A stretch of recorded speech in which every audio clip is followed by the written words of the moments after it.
Quarta-feira e hoje é dia de hipertexto e a palavra aqui é ordem. Preencha aí, tira uma foto bem bonita e me marque nas redes sociais para que eu possa repostar, belezinha? Olha só, quando a gente olha para a igreja adventista, a gente precisa entender, eu não sei se você conhece essa estrutura organizacional que nós temos. A igreja adventista é uma igreja extremamente organizada e, por causa disso, unida. Existem algumas igrejas que elas, assim, surgiram lá atrás, em algum momento, mas elas foram dividindo.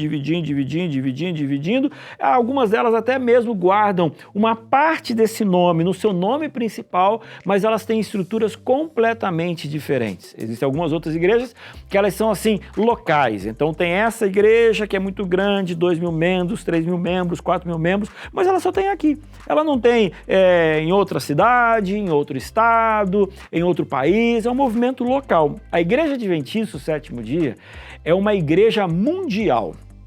E como que ela funciona? Ela funciona assim, olha. Você tem a igreja local, ok? Você provavelmente frequenta uma igreja local. Aí a soma dessas igrejas, forma o que a gente chama de uma associação. A associação é a junção de um grupo de igrejas que normalmente tem a ver com uma parte da geografia de um país. Como, por exemplo, aqui no Paraná, nós temos 4 associações.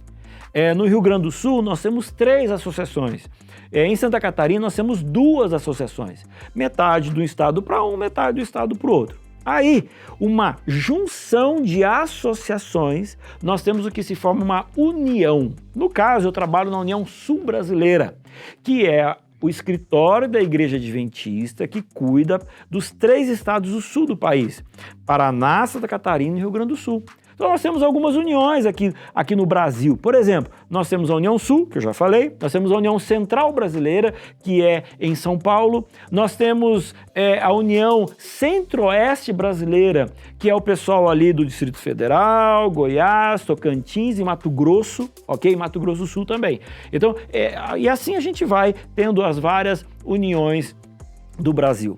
E a soma de algumas uniões, nós temos o que a gente chama de divisão. No caso aqui do nossa divisão sul-americana, que fica em Brasília, nós temos as uniões do Brasil, mais Uruguai, Paraguai, Peru, Bolívia, Chile, Equador. Será que eu falei todo mundo? Eu acho que falei todo mundo. Mas enfim, esses são alguns países, mais o Brasil, que formam o que a gente chama de divisão sul-americana.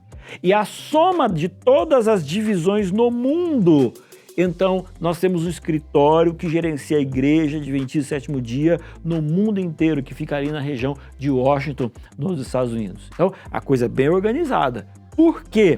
Para que, às vezes, um lugar que é muito fraco, se deixasse por ele mesmo, ele não iria conseguir progredir. Mas aí existe um outro lugar mais forte que daí pode ajudar com recursos, com conhecimento, com pessoas. E semana que vem a gente vai falar um pouquinho mais a respeito disso. Então, a Igreja Adventista, em termos de organização, é extremamente bem organizada. Tem uma outra coisa que eu queria colocar aqui para vocês, só para a gente finalizar.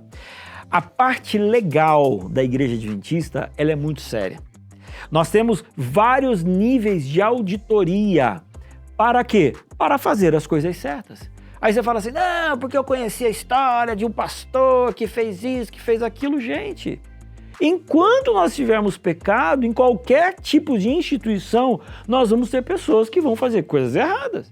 Só que uma coisa é uma pessoa fazer alguma coisa errada, outra coisa é uma instituição ter o DNA de coisas que são erradas e que são contrárias, por exemplo, à lei, que são desvio de dinheiro, essas coisas todas.